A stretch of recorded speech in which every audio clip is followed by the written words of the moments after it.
Hello and welcome. So in this video, we're going to cover part of the chapter 2, the nitty-gritty stuff, the iOS configuration, and we're going to learn how to configure basic switch settings. So for the first time, when you go to data center, you install the switch, you put it in the rack, and you put the console cable, the RJ45 on the console port on a switch, and the USB port on the laptop, and configure the switch for the basic setup so you could actually go to your office and manage it remotely via SSH or Telnet. So let's get started. So let's move to the next slide. So the first thing we're gonna actually learn is the command modes. So there are 3 command modes, and in order to configure the switch, so we have the user exec mode, okay, the user exec mode, and then we have the privilege mode, as we mentioned in the previous video. And then in order to configure the switch, you need to be in the global configuration mode. So the switch, the pound symbol, you type, this is the privilege mode, you type configure terminal, as you can see, and then you can actually set up a host name, okay? So setting a host name for naming convention, actually you choose a host name that make meaning to you as a network engineer. The switch serial number, the floor number, what department actually the switch is deployed for, what VLANs you created for engineering or finance, and so on and so forth. So those are the naming convention that you use as the host name. Next, we're going to actually talk about the password guidelines. So choose passwords that are actually meet the minimum requirements, like 8 characters and more, including lowercase, uppercase letters, and special characters. Don't use actually dictionary attack passwords. Passwords that people can guess, or the dictionary or brute force attack, they can actually easily guess, like names, dates, and so on and so forth. So avoid, okay, using passwords that are easily guessed. As you can see on the slide right here, so we have the user exec mode. That's the primary mode where we can actually barely, do some diagnostic commands. We can ping, trace route, and so on and so forth. And then we go to privilege mode by typing enable. So at the privilege mode, we need to type global configure terminal, or config T, just enough characters for the switch to distinguish.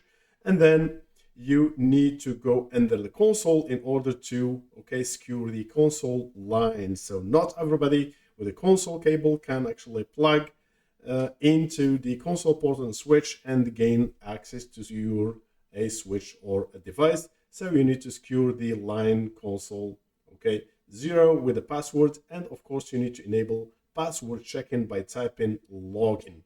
In case you want to log in via SSH later on, you could actually create a username and a password, and then you could type login local for local database.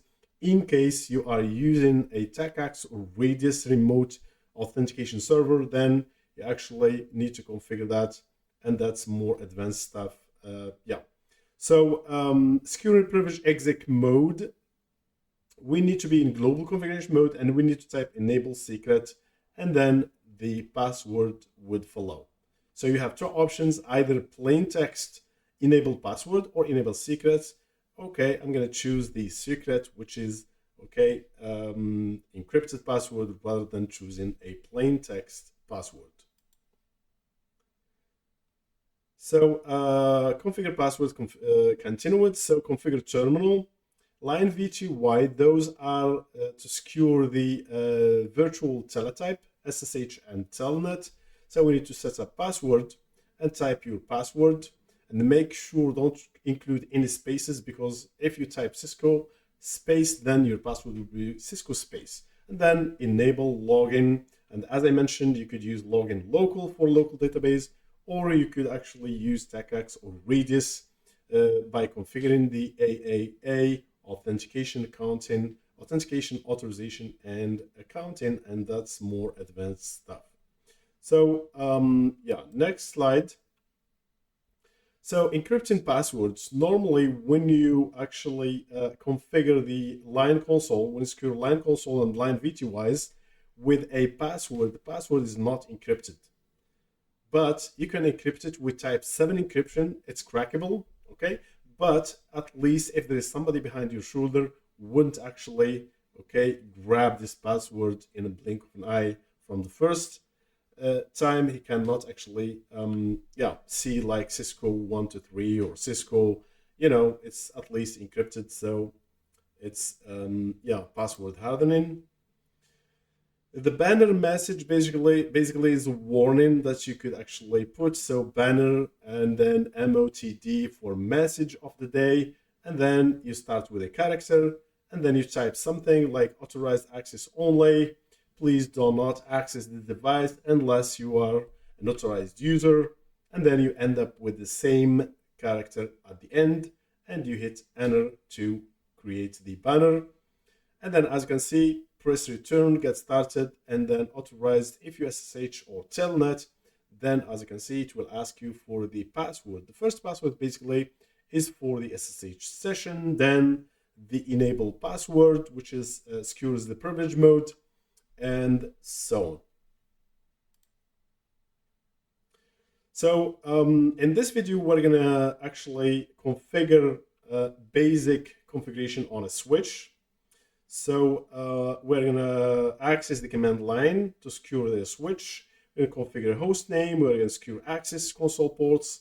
We're gonna secure virtual terminal access for remote access using SSH and Telnet. We're gonna encrypt the passwords using service password encryption. We're gonna configure the banner message. We're gonna configure management interface SVI. So to remote access the switch via SSH or Telnet, you need to configure the SVI or switch virtual interface, which is VLAN 1 by default. You could change it to another VLAN. Configure the PC with an IP address and subnet mask, so you could actually do the testing. We're going to use packet tracer for that. We're going to verify security changes. We're going to save the configuration and verify connectivity.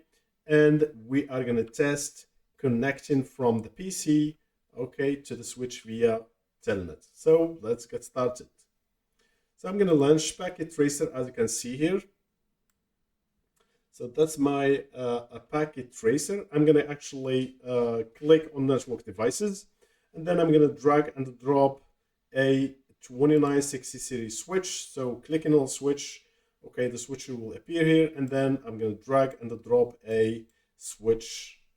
Okay, and I'm gonna zoom a little bit. I'm gonna rename the switch SW1, and then I'm gonna click on the end devices, and then I'm gonna drag and drop a PC right here. I'm gonna rename it PC1, and then I need the clicking on the connection. I need an Ethernet connection, so we're gonna use straight through between a PC and the switch because those are not the same devices, so we use straight through for N-like devices. And I'm going to connect via Fast Ethernet 01. So PC1 goes to Fast Ethernet 01. I can actually go to the options, preferences, and I can also show device labels, port labels, as you can see. And then I'm going to close, and yeah.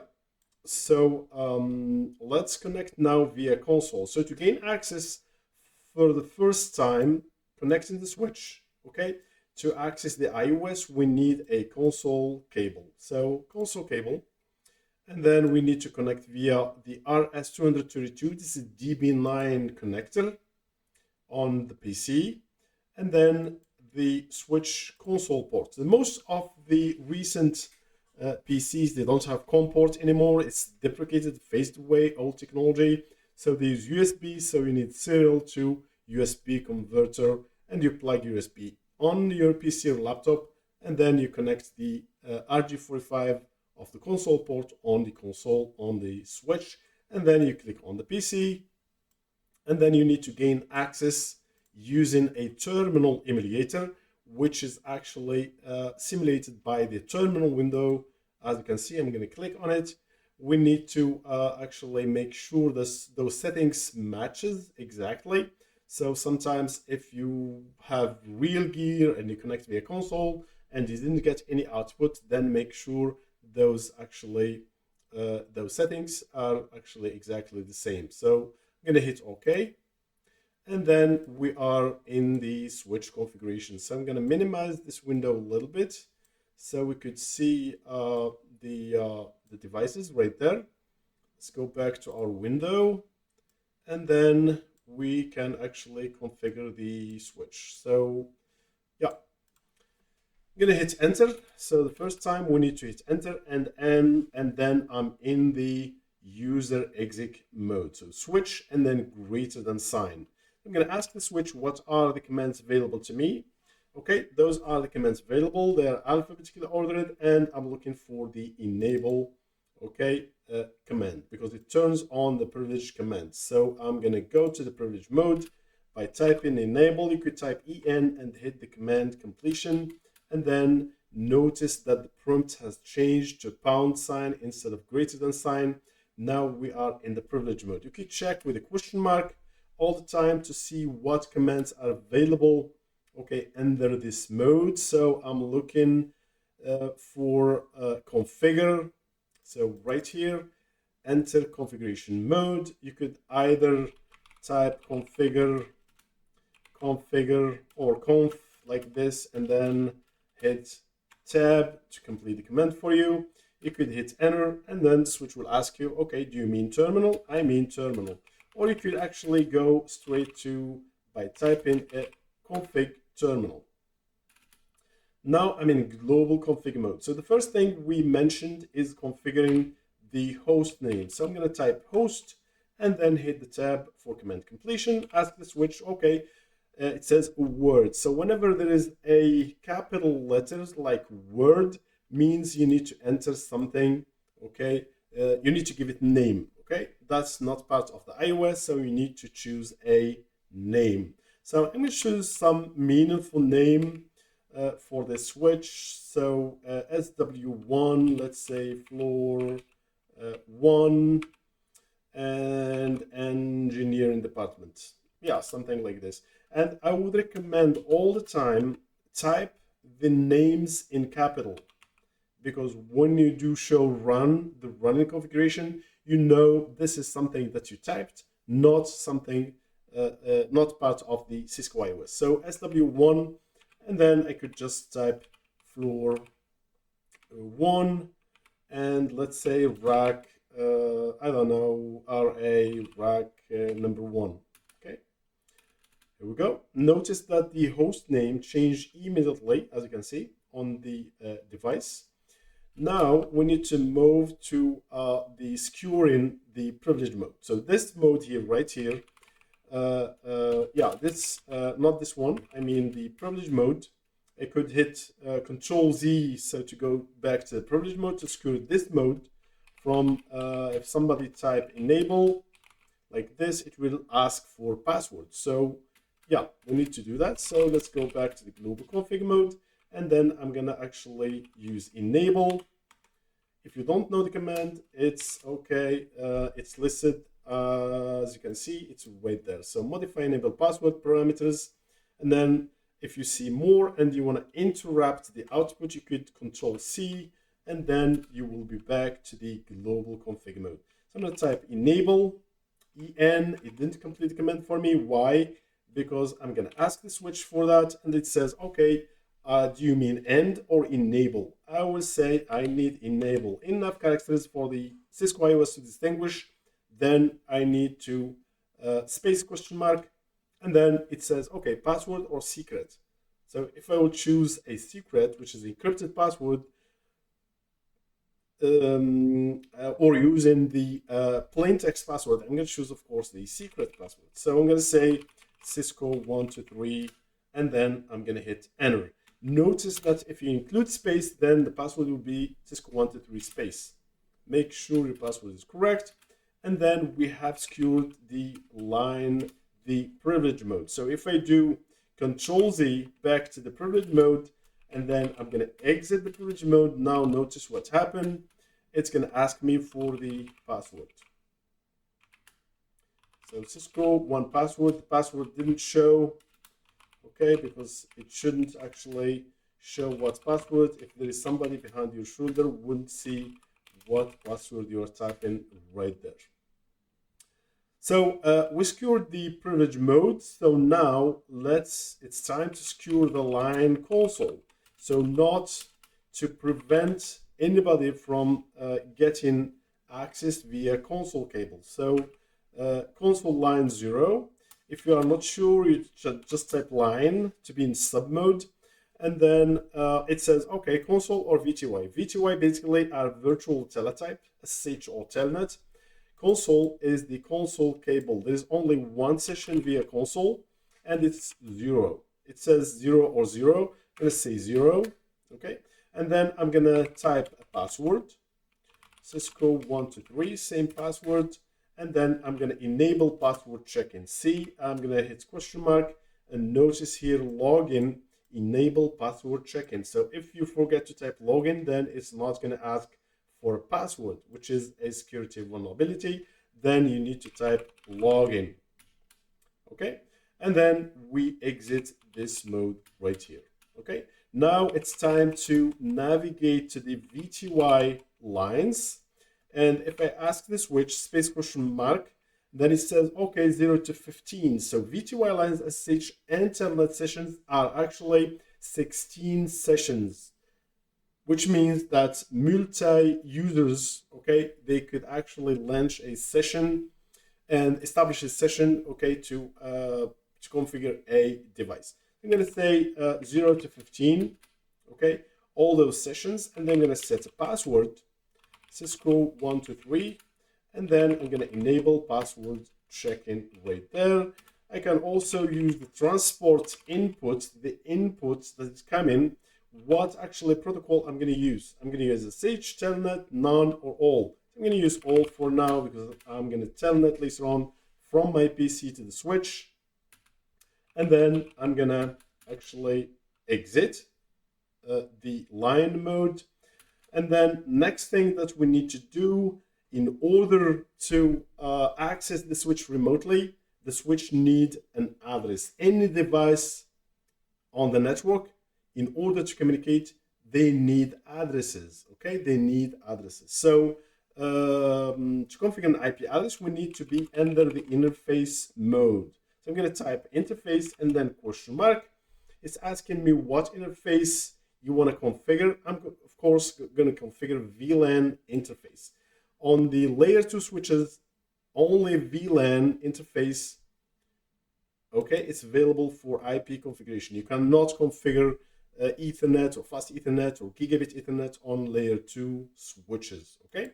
So only the SVIs that's, okay, that you can configure with an IP address. So interface VLAN 1, and then I'm going to hit enter. VLAN 1 is the default.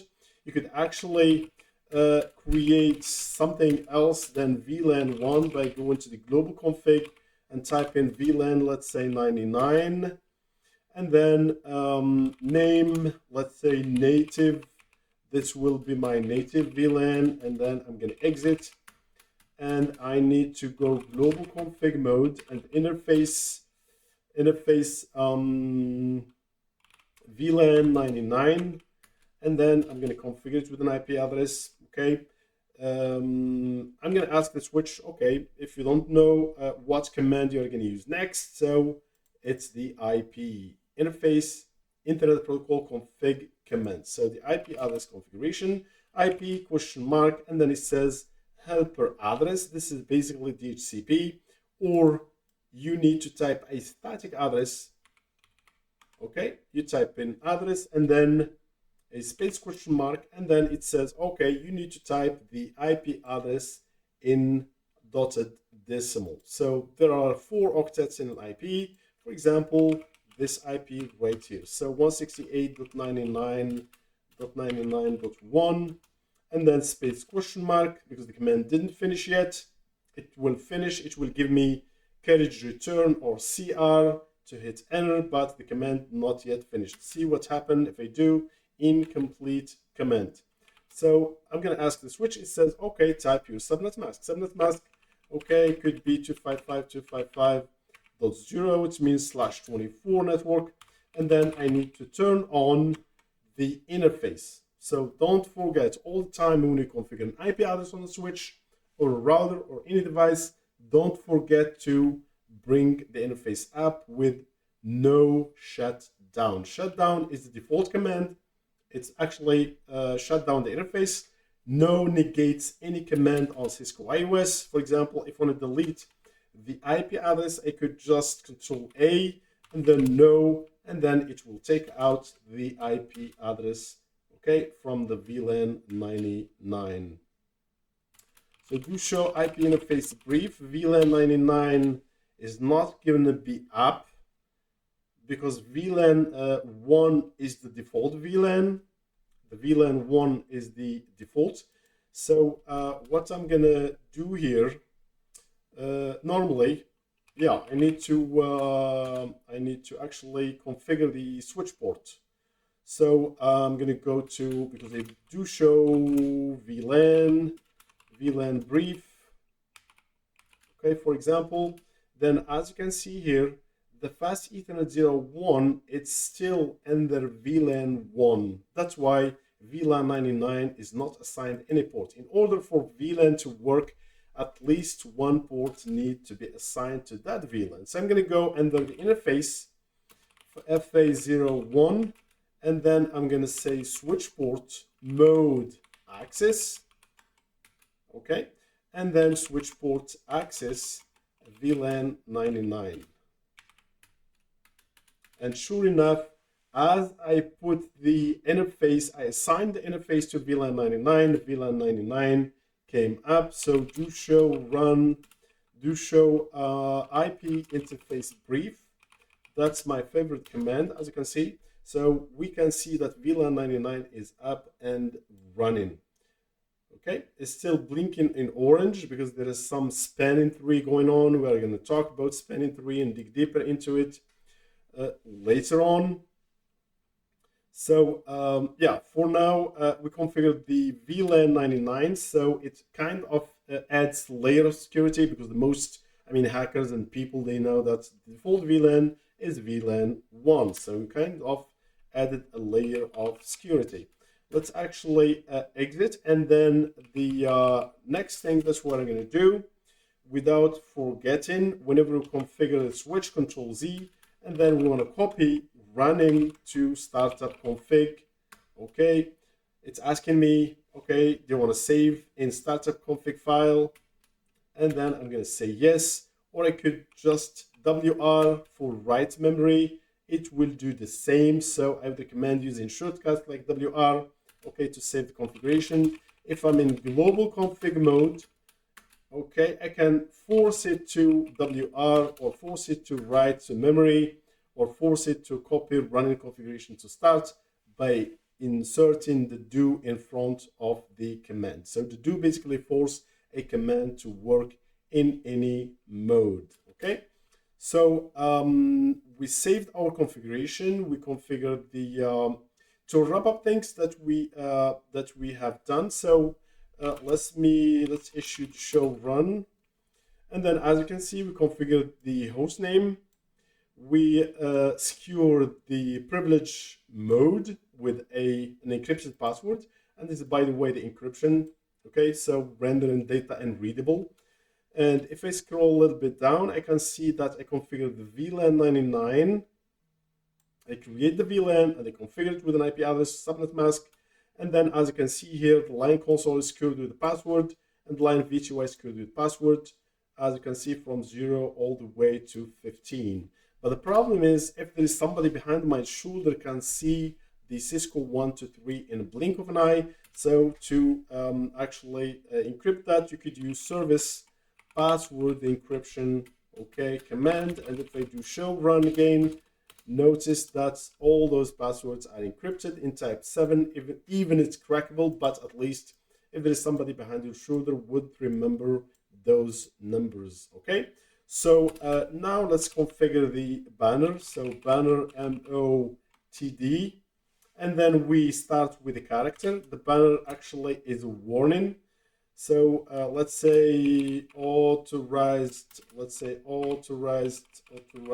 Okay, users only, and then we end up with the same character. So yeah, and then here we go. Okay, I think we configured pretty much all the settings. So so now it's time to go and test. Let's actually save my configuration, and let's go to the PC right now and give it an IP address. So I'm gonna close this window, the terminal window, and go to ipconfig and give it static. Make sure static is selected, and then I'm gonna give it same IP. I'm gonna give it an IP on a same network, 168.99, 192.168.99.2, and then the mask should be /24. We don't need a gateway. The gateway is a router, so we don't need the router for that. And then I think we are good to go. So to test connectivity, we need to use the ping. So the ping tool and the trace route are the two tools for troubleshooting. So let's actually ping 192.168.99.1, and the first actually packet might fail. And as you can see, we are getting replies. So sure enough, we can access the switch. Now it's time to telnet to the switch by issuing the telnet command, followed by the IP address of the switch. And sure enough, we can telnet. The session is open. And as you can see, authorized users only. That's the banner that we configured on the switch. I'm gonna type my password, Cisco123. Okay. Is it correct password? Yes. Enable. Then it's gonna ask me. So the first password is for the VTY line password. The second one is for the securing the privilege mode. So it's the same password that I'm using. And then I'm in the privilege mode. Now I can configure the switch. I can do pretty much everything. Do show run, run. Okay, I can check the global config. I can check the running configuration on the RAM. I just want to mention that the running configuration reside in RAM. So if you don't save and reload the switch or reboot the switch, then everything is wiped out of the random access memory. So we need to actually configure it and save the configuration to non-volatile memory, which stores the startup config. Okay, so if I even reload the switch now, okay, I will get the same configuration. I hope this has been informative for you, and I would like to thank you for viewing.